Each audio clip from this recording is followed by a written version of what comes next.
স্বাগতম তোমাদের প্রিয় চ্যানেল অধ্যয়ন শুরু করার আগে বইটি খুলে রাখুন আর আমার সাথে পড়তে থাকুন। আমাদের এই ছোট্ট চ্যানেলটি সাবস্ক্রাইব করতে ভুলবেন না। চলুন শুরু করি। In the beginning, the court of directors exercised the patronage of nominating the civil servants. The directors nominated their favorites, often their sons and relatives, as posting in India gave them ample opportunity to make quick money by indulging in private trade and bribery. শুরুতে court of directors বেসামরিক কর্মচারীদের মনোনীত করার পৃষ্ঠপোষকতা ব্যবহার করত। পরিচালকরা তাদের পছন্দের, প্রায়শই তাদের ছেলে এবং আত্মীয়দের মনোনীত করেন, কারণ ভারতে পোস্টিং তাদের ব্যক্তিগত বাণিজ্য এবং ঘুষের মাধ্যমে দ্রুত অর্থ উপার্জনের যথেষ্ট সুযোগ দেয়। Governor General Lord Cornwallis tried to address this issue of corruption by banning private trade and raising salaries, e.g. the salary of the collector of a district was raised to ₹1,500 a month and 1% commission on the revenue collected from his district. At this time, the company's civil service became one of the highest paid services in the world. Simultaneously, Cornwallis also adopted the short-sighted policy of Europeanization of services and no Indian could enter the civil service.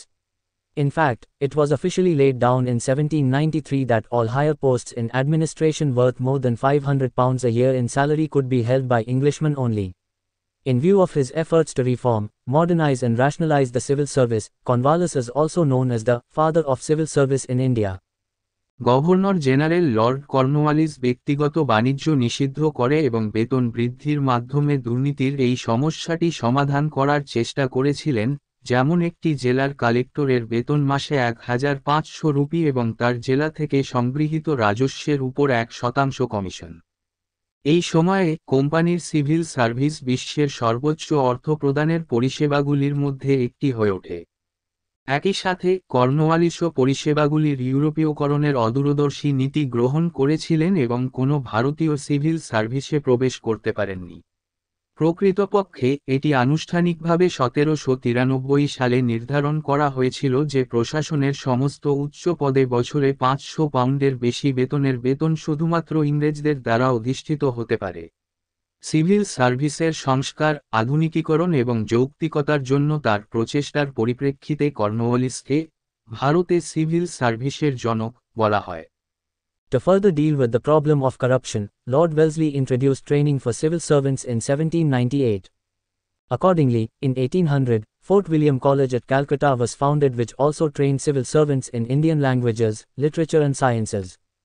However, the college did not find favor with the directors of the company, and in 1806 they replaced it with the East India College founded at Haileybury in England, which ran a training course of 2 years for young officers appointed for services in the East.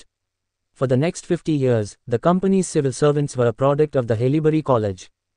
দুর্নীতির সমস্যাকে আরও মোকাবিলা করার জন্য Lord Wellesley 1798 সালে বেসামরিক কর্মচারীদের জন্য প্রশিক্ষণের প্রবর্তন করেন। সেই অনুযায়ী 1800 সালে কলকাতায় ফোর্ট উইলিয়াম কলেজ প্রতিষ্ঠিত হয়, যা ভারতীয় ভাষা, সাহিত্য এবং বিজ্ঞানে সরকারি কর্মচারীদের প্রশিক্ষণ দেয়। যাই হোক, কলেজটি কোম্পানির পরিচালকদের অনুগ্রহ খুঁজে পায়নি এবং 1806 সালে তারা এটিকে ইংল্যান্ডের হেইলিবারিতে প্রতিষ্ঠিত ইস্ট ইন্ডিয়া কলেজের সাথে প্রতিস্থাপন করে, যা পূর্বে সেবার জন্য নিযুক্ত তরুণ অফিসারদের জন্য 2 বছরের একটি প্রশিক্ষণ কোর্স পরিচালনা করে। পরবর্তী 50 বছর ধরে কোম্পানির বেসামরিক কর্মচারীরা হেইলিবারি কলেজের একটি পণ্য ছিল। The Charter of 1833 carried Section 87, which introduced limited competition for civil service. The Court of Directors were now required to nominate 4 times the vacancy. Only 1/4 of them were selected on the basis of a competitive exam. 1833 সালের সনদে ধারা 87 ছিল, যা civil সার্ভিসের জন্য সীমিত প্রতিযোগিতা চালু করেছিল। কোর্ট অফ ডিরেক্টরসকে এখন 4 বার শূন্য পদ মনোনীত করতে হবে। তাদের মধ্যে মাত্র 1/4 প্রতিযোগিতামূলক পরীক্ষার ভিত্তিতে নির্বাচিত হয়েছিল। The Charter of 1853 took away the privilege of the directors to appoint the civil servants and introduced open public competition. A committee headed by Macaulay was set up to make recommendations regarding age, qualification, etc. Subsequently, the Haileybury College was abolished, 1858, and the competitive examinations became the sole responsibility of Civil Service Commission. This competitive exam was to be held every year in London in English language, thus making it virtually impossible for an Indian to compete in it. Thus, these provisions did not materially change the policy of keeping the civil service of the company a close preserve of the British nationals. 1853 সালের সনদ সরকারি কর্মচারীদের নিয়োগের জন্য পরিচালকদের বিশেষাধিকার কেড়ে নেয় এবং উন্মুক্ত পাবলিক প্রতিযোগিতা চালু করে। বয়স, যোগ্যতা প্রভৃতি বিষয়ে সুপারিশ করার জন্য ম্যাকাউলের নেতৃত্বে একটি কমিটি গঠন করা হয়েছিল। পরবর্তীকালে হেইলিবারি কলেজ বিলুপ্ত করা হয় 1858 এবং প্রতিযোগিতামূলক পরীক্ষাগুলি সিভিল সার্ভিস কমিশনের একমাত্র দায়িত্বে পরিণত হয়। এই প্রতিযোগিতামূলক পরীক্ষাটি প্রতি বছর লন্ডনে ইংরেজি ভাষায় অনুষ্ঠিত হওয়ার কথা ছিল। এইভাবে একজন ভারতীয়র পক্ষে এতে প্রতিদ্বন্দ্বিতা করা কার্যত অসম্ভব হয়ে পড়ে। এইভাবে এই বিধানগুলি কোম্পানির সিভিল সার্ভিসকে ব্রিটিশ নাগরিকদের একটি ঘনিষ্ঠ সংরক্ষণের নীতিতে বস্তুত পরিবর্তন করেনি। Though, in 1863, Satyendranath Tagore, brother of Rabindranath Tagore, became the first Indian to enter the civil services, the number of Indians in the service remained negligible. As a sop to Indians, the company later created the uncovenanted posts of deputy collector, placed between the collector and the tahsildar, to which experienced Indian could hope to rise. যদিও 1863 সালে সত্যেন্দ্রনাথ ঠাকুর রবীন্দ্রনাথ ঠাকুরের ভাই civil সার্ভিসে প্রবেশকারী প্রথম ভারতীয় হয়েছিলেন, তবে চাকরিতে ভারতীয়দের সংখ্যা নগণ্য ছিল। ভারতীয়দের জন্য বরাদ্দ হিসাবে কোম্পানি পরে ডেপুটি কালেক্টরের অপ্রচলিত পদ তৈরি করেছিল। কালেক্টর এবং তহসিলদারের মধ্যে স্থাপন করা হয়েছিল, যেখানে অভিজ্ঞ ভারতীয়রা ওঠার আশা করতে পারে। The collector, a civil servant, was the senior-most officer in the district who was chiefly responsible for collection of revenue. In this task, he was assisted by a tahsildar who was an Indian. Collector একজন সরকারি কর্মচারী ছিলেন, জেলার সবচেয়ে senior officer যিনি প্রধানত রাজস্ব সংগ্রহের জন্য দায়ী ছিলেন। এই কাজে তাকে একজন তহসিলদার সাহায্য করেছিলেন যিনি একজন ভারতীয় ছিলেন। The Indian civil service developed into one of the most powerful services in the world, known as the steel frame which sustained the British rule. Given their enormous power, the civil servants came to believe that they had a divine right to rule India, opposed everything that was progressive in Indian life and became a target of Indian nationalists during the freedom movement.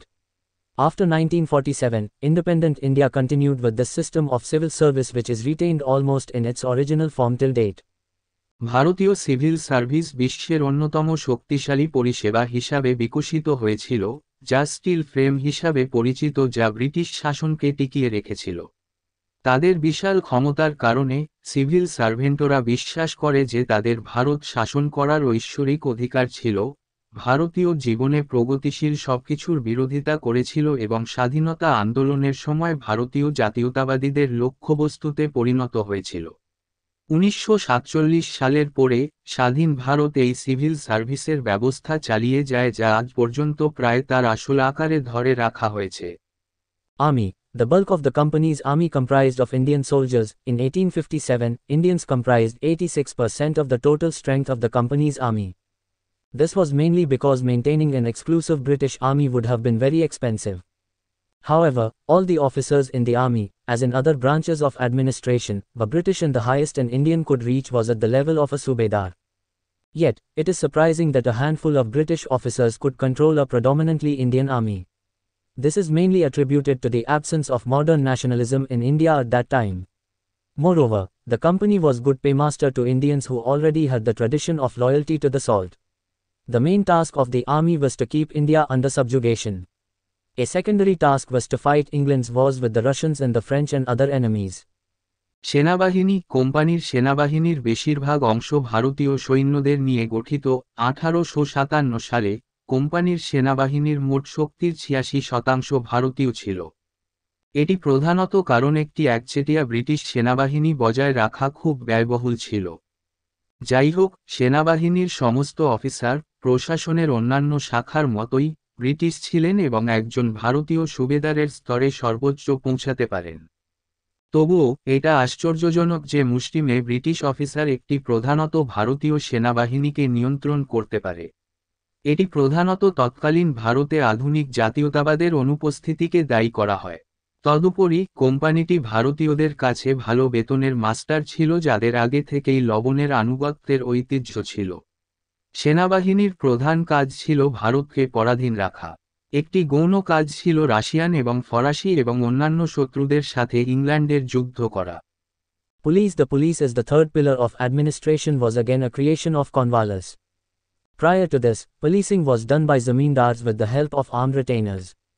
Cornwallis disbanded these armed retainers and replaced them with an organized police force directly under the command of the company. The police force was divided into thanas, circles, headed by a daroga who was an Indian. In the beginning, this force was headed by a district judge but later handed over to the civil service. The main task of the police was to keep crimes under check and prevent conspiracy against the British rule. In the 20th century, the police was deployed on a large scale mainly to contain the rising tide of national movement. Police প্রশাসনের তৃতীয় স্তম্ভ হিসেবে police আবার কর্নওয়ালিসের সৃষ্টি। এর আগে জমিদাররা অস্ত্রধারীদের সাহায্যে policing করত। কর্নওয়ালিস এই সশস্ত্র ধারকদের ভেঙে দেন এবং কোম্পানির নির্দেশে সরাসরি একটি সংগঠিত পুলিশ বাহিনী দিয়ে তাদের প্রতিস্থাপন করেন। পুলিশ বাহিনীকে থানাগুলিতে বিভক্ত করা হয়েছিল, বৃত্ত একজন দারোগা যিনি একজন ভারতীয় ছিলেন। শুরুতে এই বাহিনী একজন জেলা জজের নেতৃত্বে থাকলেও পরে সিভিল সার্ভিসে হস্তান্তর করা হয়। পুলিশের প্রধান কাজ ছিল অপরাধ দমন করা এবং ব্রিটিশ শাসনের বিরুদ্ধে ষড়যন্ত্র প্রতিরোধ করা। 20 শতকে প্রধানত জাতীয় আন্দোলনের ক্রমবর্ধমান জোয়ারকে ধারণ করার জন্য পুলিশকে ব্যাপকভাবে মোতায়েন করা হয়েছিল। Organization of judicial services. The pre-British judicial setup in India was a diverse mix of Hindu lore of the Shastras, the Muslim Korank lore as well as the customary law backed by the ruling authority. Once the Europeans began to settle in India, they could not accept the Muslim law that talked about amputation of limbs or stoning of criminals as penalties, nor could they accept special privileges for the Brahmins. Organisation of judicial services. ভারতে প্রাক British বিচার ব্যবস্থা ছিল শাস্ত্রের হিন্দু আইন, মুসলিম কোরাঙ্ক আইনের পাশাপাশি শাসক কর্তৃপক্ষের দ্বারা সমর্থিত প্রথাগত আইনের একটি বিচিত্র মিশ্রণ। একবার ইউরোপীয়রা ভারতে বসতি স্থাপন শুরু করলে তারা মুসলিম আইনকে মেনে নিতে পারেনি, যেখানে অঙ্গ প্রত্যঙ্গ কেটে ফেলা বা অপরাধীদের পাথর ছুঁড়ে মারার কথা বলা হয়েছে শাস্তি হিসেবে, না তারা ব্রাহ্মণদের জন্য বিশেষ সুবিধা গ্রহণ করতে পারে। Rudimentary judicial framework. It was Warren Hastings who first tried to build up the initial judicial framework based on Mughal model and set up the Diwani Adalat, decided civil cases, appeals went to Sadar Diwani Adalat, and the Faujdari Adalat, decided criminal cases, appeals went to Sadar Nizamat Adalat, followed Muslim law. These courts followed both Muslim and Hindu laws. Rudimentary judicial framework. Warren হেস্টিংসই প্রথম মুঘল মডেলের উপর ভিত্তি করে প্রাথমিক বিচারক কাঠামো গড়ে তোলার চেষ্টা করেন এবং দেওয়ানি আদালত, সিভিল মামলার সিদ্ধান্ত, আপিল সদর দেওয়ানি আদালতে যায় এবং ফৌজদারি আদালত, ফৌজদারি মামলা, আপিলের সিদ্ধান্ত নেওয়া হয় প্রতিষ্ঠা করেন। সদর নিজামত আদালতে গিয়েছিলেন, মুসলিম আইন অনুসরণ করেছিলেন। এই আদালতগুলি মুসলিম ও হিন্দু উভয় আইনই অনুসরণ করত। Europeanization of judiciary. Lord Cornwallis brought further changes in this framework and gave a stable structure to Indian judiciary. He abolished the district Faujdari Adalats presided over by Indian judges and replaced them with 4 circuit courts presided over by European covenanted servants who decided the cases with the help of qazis and muftis. Similarly, he also abolished the Sadar Nizamat Adalat at Murshidabad and replaced it with a similar court set up at Calcutta comprising of the Governor-General and members of the Supreme Council assisted by the Chief Qazi and 2 muftis. বিচার বিভাগের ইউরোপীয়করণ। Lord Cornwallis এই কাঠামোতে আরও পরিবর্তন আনেন এবং ভারতীয় বিচার ব্যবস্থাকে একটি স্থিতিশীল কাঠামো প্রদান করেন। তিনি ভারতীয় বিচারকদের সভাপতিত্বে জেলা ফৌজদারি আদালত বাতিল করেন এবং তাদের স্থলাভিষিক্ত করেন 4টি সার্কিট আদালতের সভাপতিত্বে ইউরোপীয় চুক্তিবদ্ধ সেবকদের দ্বারা, যারা কাজী ও মুফতিদের সহায়তায় মামলার নিষ্পত্তি করতেন। একইভাবে তিনি মুর্শিদাবাদের সদর নিজামত আদালতও বাতিল করেন এবং এর পরিবর্তে গভর্নর জেনারেল এবং প্রধান কাজী এবং 2 জন মুফতিদের সহায়তায় সুপ্রিম কাউন্সিলের সদস্যদের সমন্বয়ে কলকাতায় একটি অনুরূপ আদালত স্থাপন করেন। Separation of judicial from executive functions. In 1793, Cornwallis compiled his judicial reforms in the form of the famous Cornwallis Code based on the principle of separation of powers. The code divested the collector of all his judicial powers and left him with the duty of revenue administration alone. The judicial powers were given to a new class of officer, the district judge. In this way, the separation of judicial from executive functions was first made under Cornwallis. কার্যনির্বাহী কার্যাবলী থেকে বিচার বিভাগের পৃথকীকরণ 1793 সালে Cornwallis ক্ষমতার পৃথকীকরণের নীতির উপর ভিত্তি করে বিখ্যাত কর্নওয়ালিস কোড আকারে তার বিচার বিভাগীয় সংস্কারগুলি সংকলন করেছিলেন। কোড কালেক্টরকে তার সমস্ত বিচারক ক্ষমতা হস্তান্তর করে এবং তাকে রাজস্ব প্রশাসনের দায়িত্ব একা ছেড়ে দেয়। বিচারক ক্ষমতা দেওয়া হয় নতুন শ্রেণীর কর্মকর্তা জেলা জজকে। এইভাবে কর্নওয়ালিসের অধীনে কার্যনির্বাহী কার্যাবলী থেকে বিচার বিভাগকে পৃথক করা হয়েছিল। Reform of criminal law. An important feature of the new judicial setup under the British was that enough tolerance was shown towards existing civil and criminal laws. Only the most important modifications were introduced here, and there is a complete overhaul of the system was neither needed nor desirable at that time. ফৌজদারি আইনের সংস্কার ব্রিটিশদের অধীনে নতুন বিচার ব্যবস্থার একটি গুরুত্বপূর্ণ বৈশিষ্ট্য ছিল যে বিদ্যমান দেওয়ানি ও ফৌজদারি আইনের প্রতি যথেষ্ট সহনশীলতা দেখানো হয়েছিল। কেবলমাত্র সবচেয়ে গুরুত্বপূর্ণ পরিবর্তনগুলি এখানে এবং সেখানে প্রবর্তন করা হয়েছিল কারণ সিস্টেমের একটি সম্পূর্ণ ওভারহোল সেই সময়ে প্রয়োজন ছিল না বা কাম্য ছিল না। Cornwallis went ahead with reforms in criminal law, which the Mohammedans took to be divinely ordained, and set up a judicial system based on principle of equity and Western notion of justice. He replaced religious or personal law of the ruler or his local agent with written, and later codified, secular law, and the sovereignty of law was proclaimed. Punishments such as amputation of limbs and other body parts were replaced by imprisonment or fines. Non-Muslims were allowed to testify against Muslims in criminal cases, not permitted so far by Muslim law of evidence. Cornwallis ফৌজদারি আইনের সংস্কার নিয়ে এগিয়ে যান, যেটিকে মোহামেডানরা ঐশ্বরিকভাবে নির্ধারিত বলে গ্রহণ করেছিল এবং ন্যায়বিচারের নীতি এবং ন্যায়বিচারের পাশ্চাত্য ধারণার ভিত্তিতে একটি বিচার ব্যবস্থা স্থাপন করেছিল। তিনি শাসক বা তার স্থানীয় এজেন্টের ধর্মীয় বা ব্যক্তিগত আইনকে লিখিত এবং পরে কোডকৃত ধর্মনিরপেক্ষ আইন দিয়ে প্রতিস্থাপন করেন এবং আইনের সার্বভৌমত্ব ঘোষণা করা হয়। অঙ্গ প্রত্যঙ্গ এবং শরীরের অন্যান্য অঙ্গ কেটে ফেলার মতো শাস্তি কারাদণ্ড বা জরিমানা দ্বারা প্রতিস্থাপিত হয়েছিল। অমুসলিমদের ফৌজদারি মামলায় মুসলমানদের বিরুদ্ধে সাক্ষ্য দেওয়ার অনুমতি দেওয়া হয়েছিল, মুসলিম আইনের সাক্ষ্যের দ্বারা এখনও পর্যন্ত অনুমতি দেওয়া হয়নি। However, the reforms by Cornwallis produced many undesirable effects as well. The secular code was complicated and unfamiliar to the common man. Lawyers, therefore, had to be employed that added to the litigation costs. People could no longer hope to get affordable justice. Indian judicial functionaries like panchayats, zamindars and qazis were replaced by European judges ignorant of the habits and customs of the Indian people. People now had to come to the district towns, which made the process quite lengthy and cases dragged on for years. The common man was thus denied speedy and affordable justice. For instance, a zamindari in Madras went into litigation in 1832 on account of dispute regarding inheritance and debt. The judgment was finally delivered only in 1896, after 64 years. Lastly, like other branches of administration, even the judiciary ultimately served the interests of the company, often at the cost of true justice to the common people. যাই হোক, কর্নওয়ালিসের সংস্কারগুলি অনেক অবাঞ্ছিত প্রভাবও তৈরি করেছিল। ধর্মনিরপেক্ষ কোডটি ছিল জটিল এবং সাধারণ মানুষের কাছে অপরিচিত। তাই আইনজীবীদের নিয়োগ করতে হয়েছিল যা মামলার খরচ যোগ করে। মানুষ আর সাশ্রয়ী মূল্যের ন্যায়বিচার পাওয়ার আশা করতে পারে না। পঞ্চায়েত, জমিদার এবং কাজীদের মতো ভারতীয় বিচার বিভাগীয় কর্মীরা ভারতীয় জনগণের অভ্যাস ও রীতিনীতি সম্পর্কে অজ্ঞ ইউরোপীয় বিচারকদের দ্বারা প্রতিস্থাপিত হয়েছিল।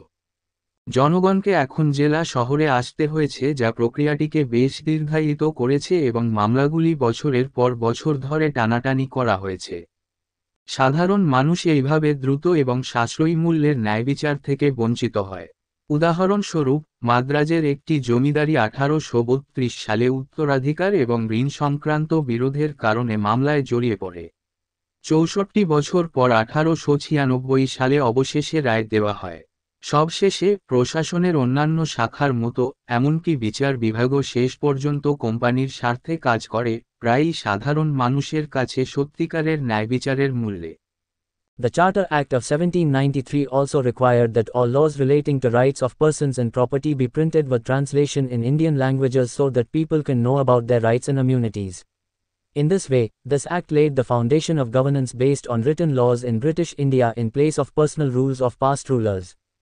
Recognition of personal civil law. The British, however, allowed personal civil laws of various Indian communities to continue in civil matters such as those concerning marriage, divorce, adoption, succession, inheritance, etc. 1793 সালের charter অ্যাক্টের প্রয়োজন ছিল যে ব্যক্তি ও সম্পত্তির অধিকার সম্পর্কিত সমস্ত আইন ভারতীয় ভাষায় অনুবাদ সহ মুদ্রিত করা হবে যাতে লোকেরা তাদের অধিকার এবং অনাক্রম্যতা সম্পর্কে জানতে পারে। এইভাবে এই আইনটি অতীতের শাসকদের ব্যক্তিগত নিয়মের পরিবর্তে ব্রিটিশ ভারতে লিখিত আইনের ভিত্তিতে শাসনের ভিত্তি স্থাপন করেছিল। এখানেই এই ভিডিওটি শেষ করলাম। পরবর্তী ভিডিওতে আমরা বাকিটা পড়ব।